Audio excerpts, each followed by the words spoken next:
Bueno, los invito a buscar en sus Biblias 1 Timoteo, capítulo 6.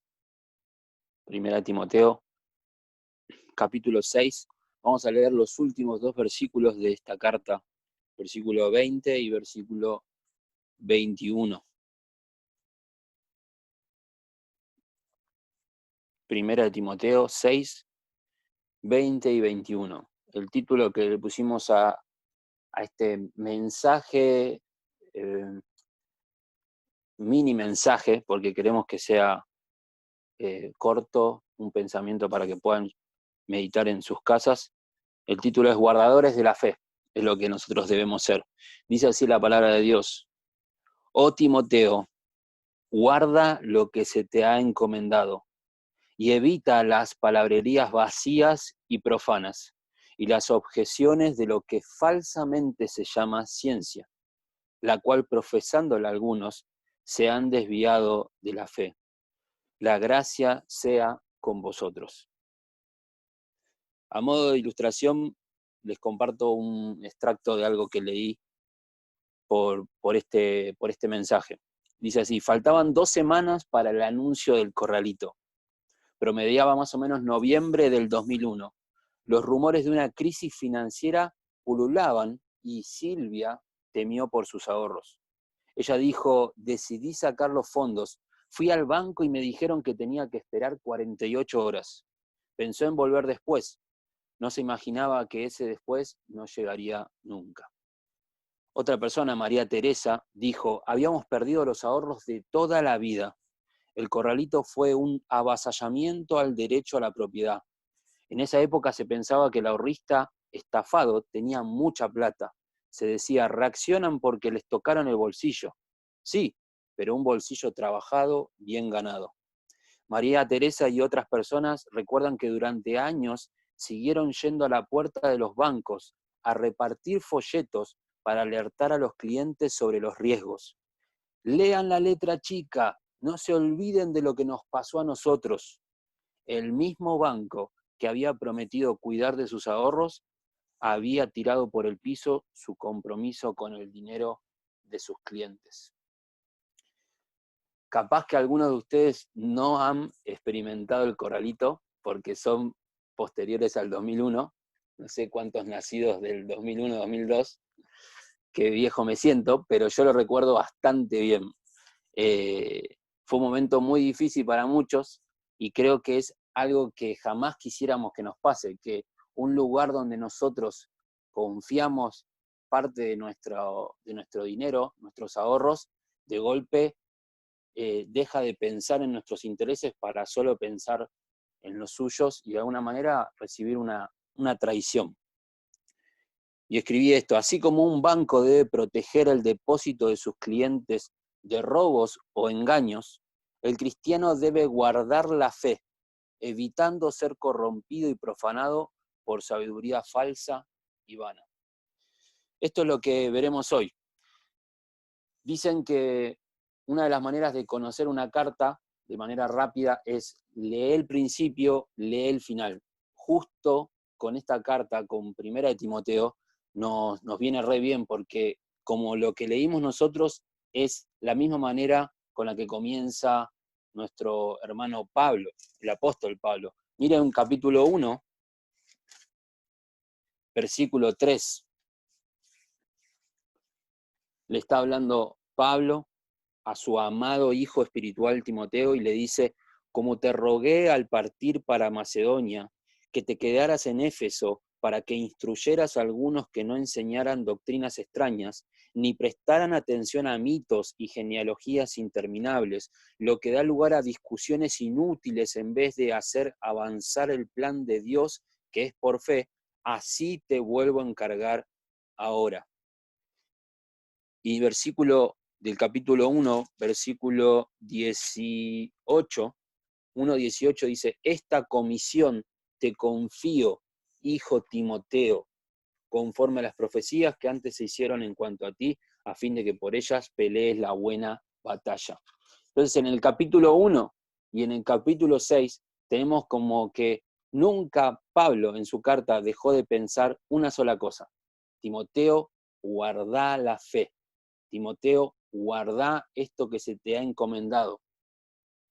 Y eso es el pensamiento o la idea que queremos, la idea principal que queremos nosotros llevarnos a nuestro descanso, a nuestra noche y finalmente que el Señor use para transformar nuestras vidas. Timoteo, guardá la fe. El cristiano debe vivir guardando la palabra de Dios, guardando el Evangelio y, como vamos a ver, guardando la fe. Tenemos esta preciosa relación entre Pablo y Timoteo, padre e hijo espiritual. Timoteo, a manera de introducción también para entrar en el contexto, ya habían pasado muchos años, por lo menos más de 10 años de servicio con Pablo, y era tal la confianza que Pablo tenía sobre Timoteo y sobre otros, que a Timoteo lo dejó a cargo en Éfeso de ordenar la iglesia y también las iglesias circundantes, establecer ancianos o, en este caso, corregir a los ancianos. Corregir a los ancianos. Instruir a aquellos que estaban enseñando falsa enseñanza, falsa doctrina. El pasaje que nosotros leímos es como que Pablo, en vez de despedirse de su amado hijo Timoteo, es como que le vuelve a gritar otra vez más su comisión. Oh Timoteo, guarda lo que se te ha encomendado y evita las palabrerías vacías y profanas y las objeciones de lo que falsamente se llama ciencia. Guarda lo que se te ha encomendado. ¿Qué es guardar? Guardar habla de proteger. Por eso usé la ilustración o la historia de los bancos.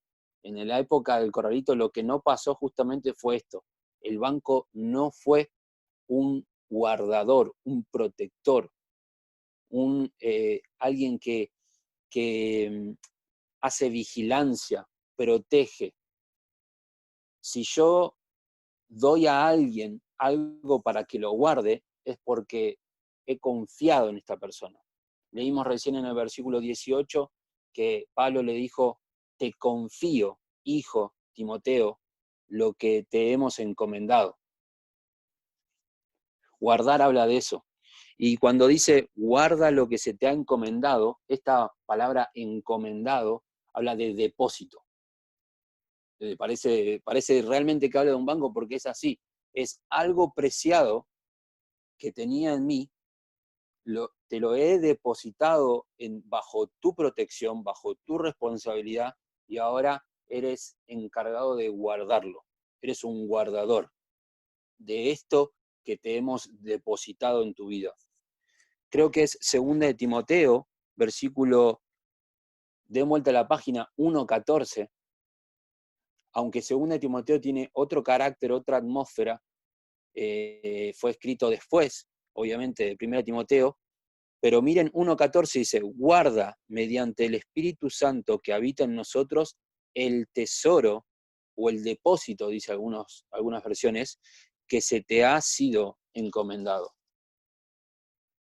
Entonces, esto de guardar habla de proteger, de que no se escape, ¿sí? Y que no se escape este depósito, esto precioso, este tesoro que ha recibido en este caso Timoteo y por implicancia todo creyente.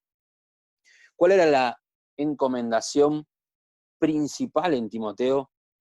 Leímos en el versículo 1, 3, 4 y más adelante también, que en todos lados la instrucción que se le dio a Timoteo es dos cosas: que corrija a aquellos que estaban enseñando mal, podríamos decir tres cosas.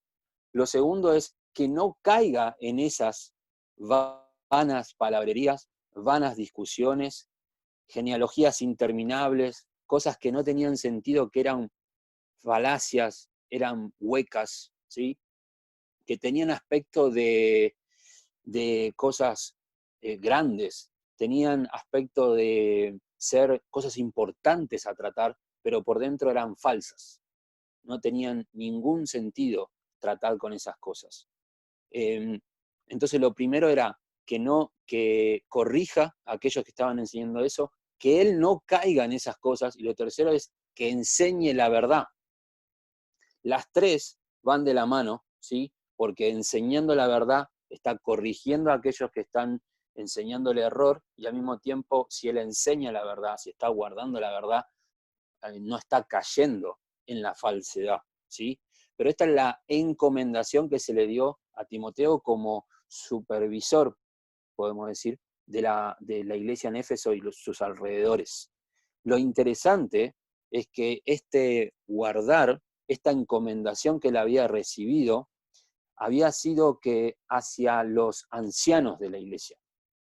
Y eso es de llamar mucho la atención, porque él tenía que corregir a los que estaban a cargo de la iglesia, a los que tenían cierta posición, a los que tenían cierta reputación dentro de la iglesia.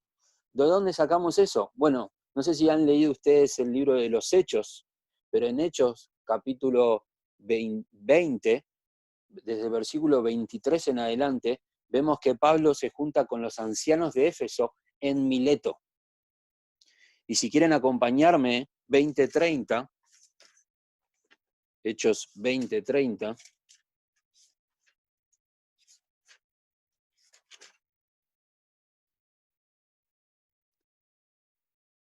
29, miren lo que dicen, 20:29 de Hechos. Pablo hablándole a los ancianos de Éfeso.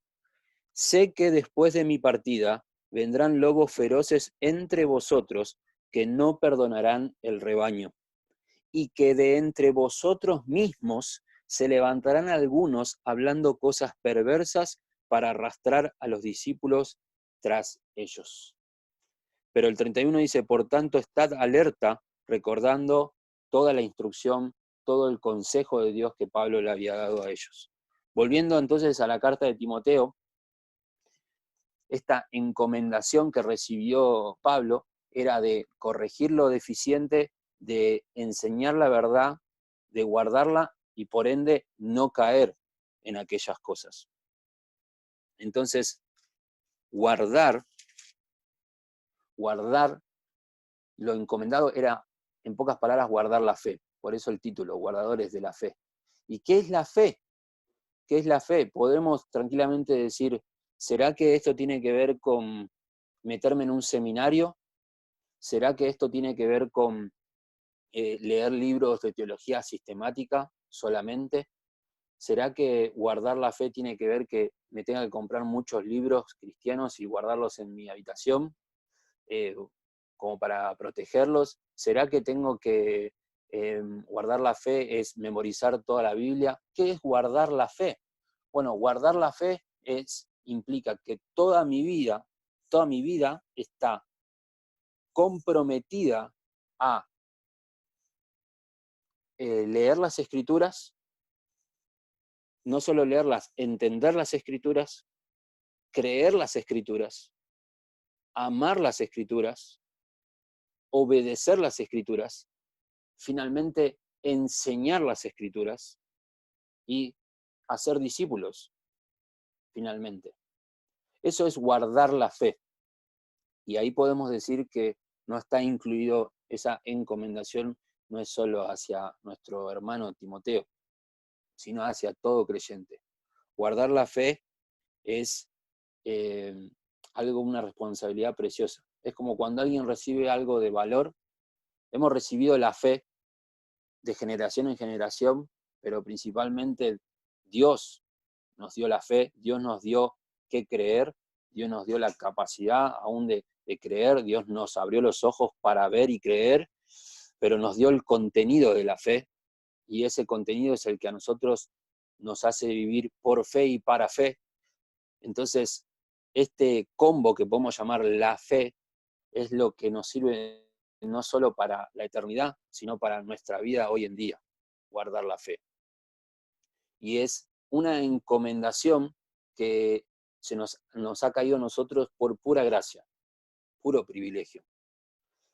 Timoteo tranquilamente podría haber dicho, esta tarea de guardar la fe, qué difícil, en qué lío me metí, porque tipo paracaídas, he caído acá en este lugar con problemas doctrinales, con ancianos que se creen que tienen aires de maestro de la ley, porque ese era el problema, que los ancianos, al tener cierta reputación dentro de la iglesia, algún tema que sacaban o alguna enseñanza falsa que proponían, era palabra santa, porque eran ancianos. Era tanta la reputación que tenían los ancianos que personas como Himeneo y Alejandro, que se los menciona en el capítulo 1, Pablo tuvo que escribir para que los saquen, porque la iglesia no sabía cómo sacar a ancianos. En capítulo 5 también leemos que a Timoteo se le da la autoridad para que después de una y otra corrección a estos ancianos, se los podía sacar si no enderezaban su fe, si no volvían de sus pies a la fe. Así que guardar la fe es un privilegio. Timoteo podría haberlo tomado como una gran carga, pero Timoteo, esto que te hemos confiado, te lo hemos confiado por pura gracia. Lo hemos recibido de gracia, pero conlleva una responsabilidad, conlleva una gran responsabilidad. Ser parte del cristianismo, ser parte de esta fe y participar de la fe, no es un boleto al cielo solamente, es la seguridad de poder ir al cielo, pero también es la responsabilidad de que soy parte del plan de Dios para el avance del Evangelio en la tierra. Soy parte del plan de Dios si yo guardo la fe, estoy siendo parte del plan de Dios de que otras personas también conozcan la fe, abracen la fe y guarden la fe. Y también ellos sean promotores de la fe. Has recibido un privilegio, y creo que el cristiano eso lo entiende bien, sabe que es pura gracia, esto de ser salvos. Esto de ser salvo no lo merezco y demás, pero creemos que es un regalo para simplemente admirar y disfrutar. Y en parte sí, debemos admirar y disfrutar. Pero la Biblia dice que debemos pelear la buena batalla. Pablo cuando antes de morir escribió, he peleado la buena batalla, he acabado la carrera, he guardado la fe. Entonces, esas tres cosas, pelear la buena batalla, correr la carrera bien y guardar la fe, son sinónimos. Estaba diciendo lo mismo. Estaba diciendo que guardar la fe comprende pelear, que guardar la fe comprende correr, esto es una competencia, ¿sí? No entre nosotros, sino una sana competencia de querer salir primero. Nosotros debemos guardar la fe de tal manera como si en una carrera vos quisieras salir primero. Imagínate que veamos una competencia de los Juegos Olímpicos y todos los participantes, la idea es que carrera de 100 metros y el primero que llega es el ganador, medalla de oro. Y todos los que están ahí, los 10 participantes, a ninguno le interesa llegar primero, solo le interesa llegar. ¿Cómo creen que va a ser la carrera visualmente? Lo más probable es que veamos como, capaz que uno diga al otro, no, empezá vos tranquilo. Otro le diga, lo importante es llegar, ánimo, che, qué bien que corriste. Está perfecto, obviamente, ser así, que bueno, vamos a decir que amables que son, pero nosotros vinimos a ver otra cosa.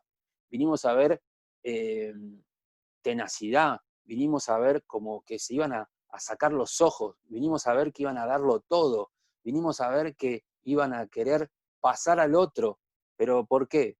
En este caso el cristiano quiere llegar primero porque del otro lado está el Señor.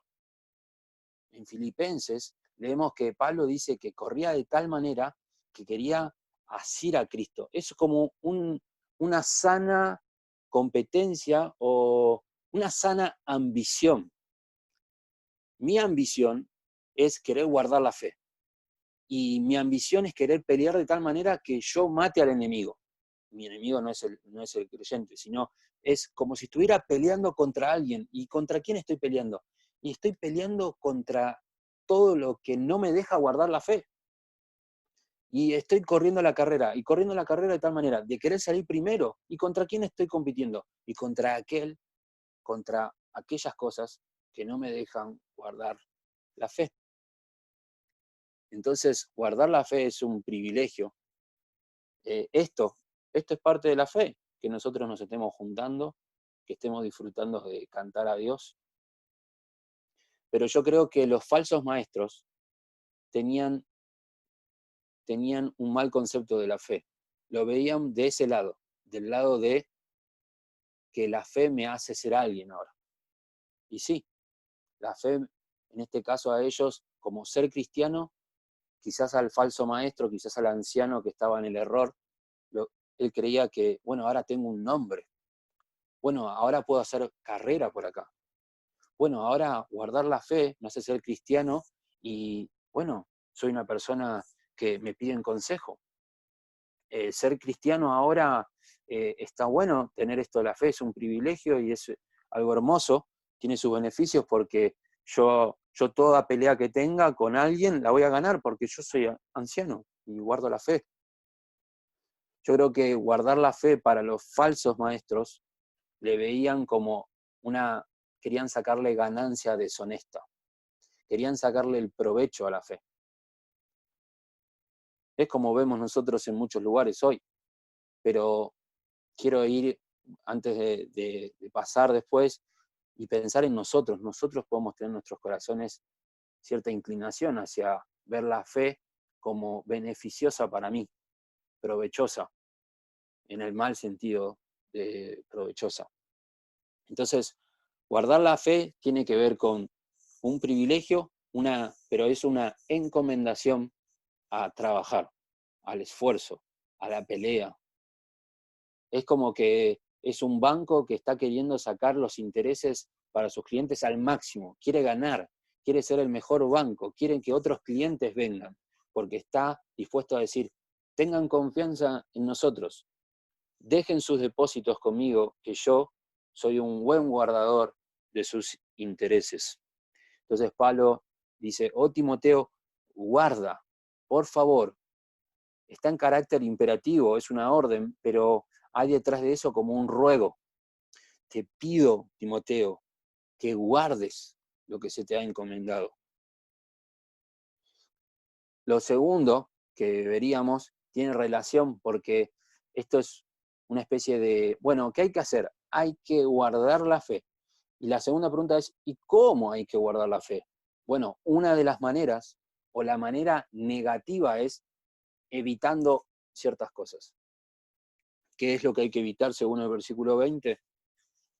Evita las palabrerías vacías y profanas y las objeciones de lo que falsamente se llama ciencia. Ahora, en varios lugares vemos que Pablo habla de que estos falsos maestros o estos ancianos que estaban en el error o personas que no conocían a Dios y que estaban entre las filas de la congregación, estaban todo el tiempo proponiendo tener discusiones interminables, palabrerías que no tenían ningún sentido, filosofías huecas, eso es más, en Colosenses dice eso, pero acá lo llama, para terminar, dice palabrerías vacías y profanas. Habla de mucha charla, ¿vieron esa frase? Mucho ruido, pocas nueces. Bueno, es como eso, yo pensé que acá adentro había contenido y cuando abro era todo, como decimos hoy en día, puro humo. No había contenido, no había ningún tipo de sustancia, era vacío. Vacío, y no solo vacío, sino que habla de profano. Y estas palabrerías profanas en realidad está diciendo de que parecen santas, pero en realidad están transgrediendo. Se están metiendo en terreno santo, pero con intenciones profanas, de querer corromper lo puro. En capítulo 1, versículo 6, creo que es, Pablo dice que, el versículo 5, dice que la instrucción que Timoteo tenía que darle a estas personas que enseñaban el error, esta instrucción tenía que salir de un amor nacido con un corazón puro, con una conciencia buena y una fe sincera.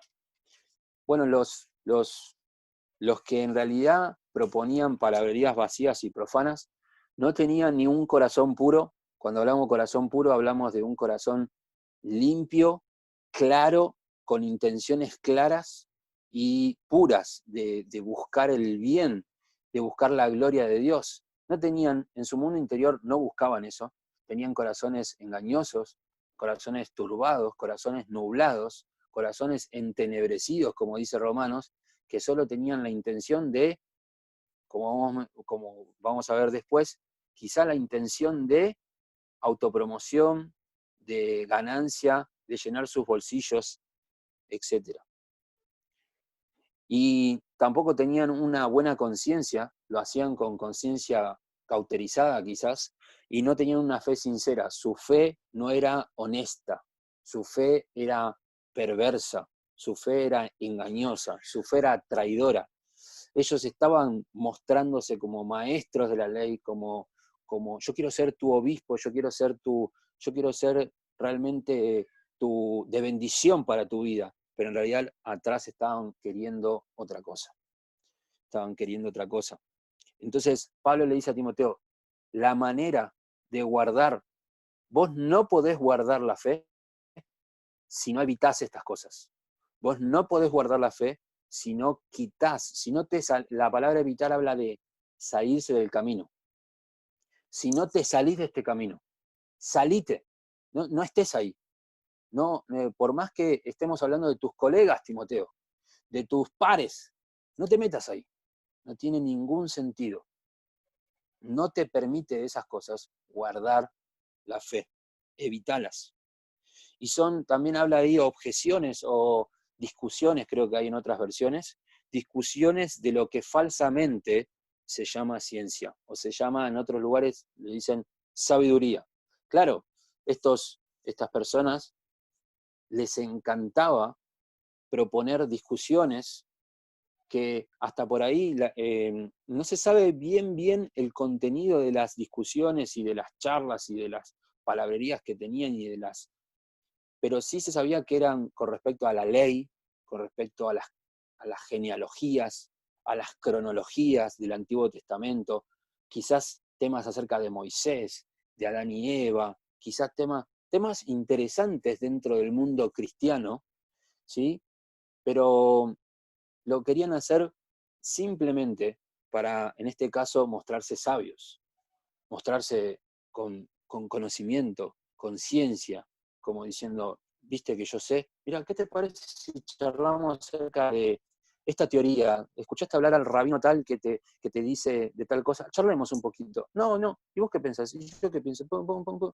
Y Pablo dice, evitá eso. Evitá porque atrás de eso no está el glorificar a Dios, el ser semejantes a Cristo y el de bendecir a los demás. Hay otras cosas atrás de eso.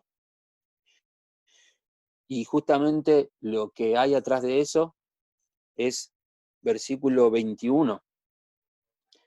Versículo 21 dice que lo que logra realmente hacer estas cuestiones vanas, profanas, discusiones y demás, lo que termina haciendo con las personas es que algunos se ponen a profesar estas doctrinas de moda, estos vientos de doctrina, usando un poco también a Pablo de Efesios, estos vientos de doctrina que lo llevaban de un lado para el otro, todo aquel que profesaba eso, al fin y al cabo, terminaba desviándose de la fe. Dice el versículo 21, la cual profesándola algunos, y cuando habla de profesión, habla de la boca para afuera, yo ahora me manifiesto con esta creencia. Cuando algunos empiezan a profesar falsa enseñanza, se desvían de la fe. Es obvio, ¿no? Dejan de guardar la fe.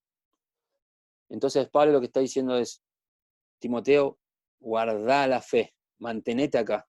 No te desvíes hacia discusiones o quizá acciones vanas, profanas, sutiles, que en realidad tienen apariencia de piedad, pero adentro no hay nada, es vacío. Porque esa desviación hacia esas cosas te va a desviar de dónde saliste, de la fe. va a hacer que dejes de guardar la fe. Ahora, pasándonos acá y haciéndonos preguntas prácticas. Yo considero que los Zoom tienen que ser cortos. Me encantaría por ahí hablar el tiempo que se habla un domingo, un sermón, pero no considero que nuestra atención con videitos y demás sea tan largo. Entonces, como estos dos versículos me hacen pensar en ciertas cosas. Y lo hablaba con mi esposa. Nosotros, como en la iglesia donde estamos, en Carapachay o en otras, pensamos que hoy, siglo XXI, cuando hablamos de falsos maestros, cuando hablamos de personas de reputación que están en el error, siempre las vemos de la puerta para afuera.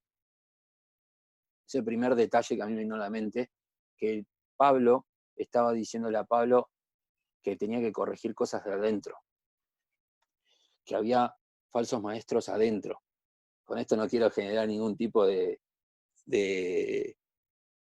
discusión inútil y profana, no, sino que lo que quiero es que nos pongamos a pensar que vivimos con una negación, una sutil negación de, acá no va a pasar eso, acá no va a pasar. O sea, sí, estamos hablando de otras iglesias, las iglesias que predican la prosperidad, estamos hablando de las iglesias que predican acerca de los milagros, estamos hablando de las iglesias que predican acerca de la salvación por obras, por no nombrar las instituciones en sí, pero a nosotros no nos va a pasar. Somos la iglesia en Carapachay, bíblicas. Éfeso también era bíblica, porque si no hubiese sido una iglesia, Pablo no hubiese mandado a Timoteo. Si ya Pablo hubiese visto a Éfeso y hubiese dicho, che, eso es todo menos una iglesia, Timoteo, vamos para otro lado, hubiese sido entendible, pero lo dejó a Timoteo a cargo para que esa iglesia sea columna y baluarte de la verdad. Entonces, creo que lo primero que tenemos que nosotros llevarnos a conciencia es que podemos caer en eso. Es más, no digo que podemos caer. Seguramente hay entre nosotros personas que quizás están a través de palabrerías inútiles, discusiones sin sentido, a través de teologías modernas, de vientos de doctrina y demás, que no necesariamente son como personas que se levantan y dicen, la salvación es por obras, y porque eso es muy evidente. Yo creo que si un anciano en Éfeso se levantaba y decía, la salvación es por obras, o qué sé, lo hubiesen echado, porque era fácil. Entonces, un falso maestro o una persona que está en en el error y está en una posición dentro de la iglesia, no va a ser así. Va a ser charla tras charla tras charla, aceptado, aceptado, aceptado, hasta el punto de que cuando menos te diste cuenta, algunos están profesando lo que esta persona propone y finalmente todos se han desviado de la fe, pero ojo, creyendo que están en la fe. Esas personas que se desvían de la fe creen estar todavía dentro de la fe. Son así de sutiles las falsedades dentro de la iglesia. Entonces, ese es un primer pensamiento que a mí me surge ahí. Lo segundo es, porque tenemos que aprender a decir, nos puede pasar, en nuestra iglesia puede pasar. Vamos más cerca todavía. Me puede pasar a mí. ¿Por qué? Porque yo te hago esta pregunta. Si Pablo tuvo que escribirle una carta a Timoteo, persona que más conocida por Pablo no podía haber, si tuvo que escribirle una carta a Timoteo para que decirle vez tras vez, como 5 veces le dijo en la carta, guardá la fe, Timoteo, guardala, no la dejes, no te vayas para aquellos lados. Si a Timoteo, Pablo no estaba escribiendo pensando, bueno, Timoteo la tiene re clara, a Timoteo no le va a pasar esto, pero lo voy a escribir por los que vendrán después. No, Él estaba escribiendo una carta, la carta se llama Primera de Timoteo, ¿sí? Tenía carácter personal, era a Timoteo al cual Pablo velaba para que él no caiga en esta cuestión. Entonces lo segundo que vos tenés que ponerte a pensar es, me puede pasar a mí, me puede pasar a mí, te puede pasar a vos, nos puede pasar a todos. Porque nos protegemos bajo el manto de soy creyente. Y sí, gloria a Dios, somos todos creyentes. Ahora, Pablo no sabía con certeza de la salvación de Timoteo hasta que Timoteo no fue finalmente en el cielo, consumada su salvación. Porque justamente el carácter, los falsos maestros, los ancianos y demás, cuando ya se desvían de la fe, hay una palabra que se le llama, que es un apóstata de la fe. Hay otras cartas que hablan mucho más acerca de la apostasía de la fe, pero para poder ser apóstata tiene que haber una característica. Y en 1 de Juan, creo capítulo 4, lo dice bien claro. Dice que era de nosotros, estaba con nosotros, pero no era de nosotros. Salieron de nosotros para que justamente supiésemos, estoy parafraseando, pero dice, para que supiésemos que no eran de nosotros, pero estaban entre nosotros. Pablo le dijo eso a los ancianos de Éfeso, en Mileto, le dijo, de entre ustedes saldrán falsos maestros. Los lobos vendrán. Ah, ¿sí? ¿Y dónde vienen? Están entre ustedes. Vuelvo a decir, esto no es una promoción al miedo, al apuntar con el dedo, ni nada. Yo lo que estoy diciendo es, apuntate vos. Primero, ve tu iglesia y decí, tenemos que ser unos guardadores de la fe. No podemos pensar solamente que ser salvo es un privilegio, también es una responsabilidad. Debo sudar, debo pelear, debo luchar, debo correr, debo tomármelo en serio esto de guardar la fe.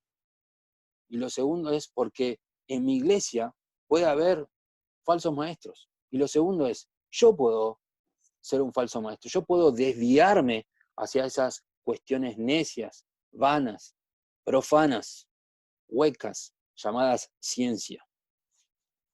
Vos decís, ¿cómo es que yo voy a caer? Sí, porque yo muy dentro mío sé que creo el Evangelio y que Cristo, yo soy salvo, no sé si ustedes saben, pero uno no es salvo por la fe, uno es salvo por la gracia. Y la fe es el medio por el cual la gracia llega a nosotros. El guardar la fe es una característica de aquellos que han entendido la gracia y la han apreciado. Entonces, yo no puedo estar seguro de mi salvación porque creo en Cristo. Yo estoy seguro de mi salvación por la obra de Cristo, porque le creo a Cristo y dependo de Cristo. Mi tarea, mientras tanto, acá en la tierra, es guardar esa fe, guardarla. Porque si llegase a pasar, y prefiero decirlo yo antes que lo diga otro, que si dentro de 5 años yo estoy profanando todo esto, estoy profesando otras creencias y desviándome finalmente de la fe, yo voy a ser un apóstata y ustedes van a decir, pero hace 5 años Miguel habló con nosotros de esto, ¿cómo puede ser? Bueno, yo estoy inventando, ¿no? Pero yo estaba entre ustedes, pero no era de ustedes. Salí de entre ustedes para que ustedes digan ahora, ah, mira, no era de nosotros. Él mismo lo declara, ¿no? No era de nosotros. Ahora, solo un paréntesis, ¿no? Todo aquel que hoy se aparta por una cuestión de un hábito pecaminoso, por alguna especie de desánimo espiritual, lo que sea, no vamos a andar diciéndole, mira, ya un apóstata. No, el apóstata es aquel que se ha declarado ya, ha profesado otro evangelio, otra fe. lo ha profesado, si lo ha dicho y lo dice y aún lo declara, lo enseña y demás, bueno, es un apóstata. Él nunca va a decir yo soy un apóstata. La Biblia declara que ese tipo de persona es un apóstata. Ahora, si tenemos un hermano que está en pecado, está pasando una situación de debilidad, ha caído en la tentación y demás, nuestro deber en realidad es ir y como hermanos restaurarle, ganarle. La Biblia dice que todo aquel que gana a un hermano ha cubierto multitud de pecados, ha ganado un alma. O sea, no estamos diciendo que si ustedes ven a alguno que está por ahí en pecado, apóstata. No, es muy serio eso, por favor, jóvenes, no lo tratemos así, sino lo estoy llevando en carácter personal para cada uno de nosotros. Yo si no guardo la fe, es así de serio entender que la salvación no es un pasaje al cielo, sino que la salvación es una transformación es Cristo en mí, viviendo en mí, guardando la fe. Es tan serio hacer esto que si yo dentro de un tiempo no lo estoy guardando, ¿en qué me baso para decir que yo soy cristiano? ¿En que creí una vez?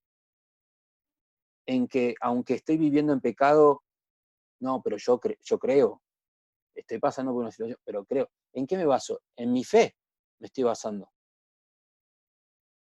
Y eso es agarrar la fe y aprovecharse de la fe. Tomar solo el privilegio de la fe y no la responsabilidad de la fe, que es guardarla. Guardar lo que nos ha sido encomendado. Entonces, y ahora, para terminar, un tercer pensamiento que me venía es, bueno, pero ¿cómo me doy cuenta? ¿Cómo uno puede percibir o sea, yo te puedo decir que vos hoy me decís, en la iglesia de Carapachay es falso maestro, y yo te digo, no, es como una palabra muy grande, es una frase como muy bruto hablar así, como muy fuerte. Esa sensación de decir, hay falsos maestros en mi iglesia, o hay personas, líderes, diáconos, pastores, enseñando error. No. Pero ¿cómo empieza eso? Yo me ponía a pensar, ¿cómo empieza? Y empieza, por ahí es una autoexaminación tuya, es el falso maestro lo primero que desvía es su corazón. Primero, nunca tuvo la fe, ¿no? Pero suponiendo que la tenía o no la tenía, no lo sabemos, pero lo primero que empieza a pasar en su mundo interior es que sus propósitos del cristianismo no son los propósitos de Dios, justamente porque se desvió de la fe, no cree, no cree, el cristianismo para él es algo distinto a lo que Dios dice, la salvación es algo distinto a lo que Dios dice, la vida en este mundo es algo distinto a lo que Dios dice, tiene otra percepción y por ende otros motivos por los cuales es cristiano. Arranca todo por adentro. Es la gran pregunta para saber si hay este síntoma del falso maestro en tu corazón es, ¿por qué sos cristiano? ¿Qué te motiva a ser cristiano? ¿Qué es el cristianismo para vos? Te hago esa pregunta porque yo me la he hecho y quizás ser cristiano es, para mí, algún joven puede decir, mirá, es lo único que a mí me enseñaron y me queda cómodo. No conozco otra forma de vida. Entonces, otro puede decir, mirá, mis papás me dijeron que este es el mejor camino, ser cristiano. Donde otro puede decir, mirá, para tener una buena familia sana, decente, en el cristianismo no hay mejor lugar. Entonces, soy cristiano porque entiendo que es la mejor vida que puedo vivir acá. Soy cristiano porque puedo encontrar la mujer de Dios para mi vida acá. Soy cristiano porque una vez le pedí a Dios algo y yo sé que es real porque me respondió, entonces le debo la vida y soy cristiano por eso. Mirá, soy cristiano porque quizás eh, soy un fracaso en un montón de otros lugares y en el cristianismo es el único lugar que me acepta tal como soy y puedo crecer acá y puedo hacer carrera acá, es más, estoy a cargo ahora de un grupo, me siento re bien. O sea, ser cristiano me cambió la vida. Esos son espíritus, y podemos seguir, ¿no?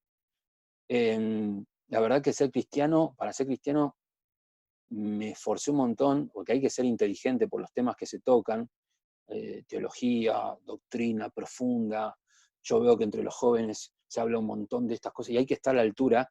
Y la verdad que el cristianismo me desafió y es una buena disciplina el cristiano. No, la verdad que ser cristiano me hizo darme cuenta que tengo valor, me respetan, en la iglesia me respetan, en el trabajo no me respetan, pero en la iglesia me respetan. Soy el líder tal. Hace años que estoy acá. Bueno, así y otros más son los espíritus que empiezan a aparecer en nuestros corazones, que nos desvían de guardar la fe, porque empezamos a creer que el cristianismo es más algo que me da a mí que algo que dar a los demás, o dar a Dios principalmente. Si vos le preguntabas a Cristo qué es ser cristiano, ¿qué te respondería? ¿Te respondería que es ser exitoso? ¿Te respondería que ser cristiano es tener popularidad?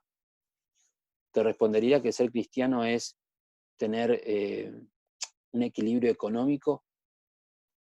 ¿Te respondería Jesús que ser cristiano es vivir hasta ser viejito y feliz?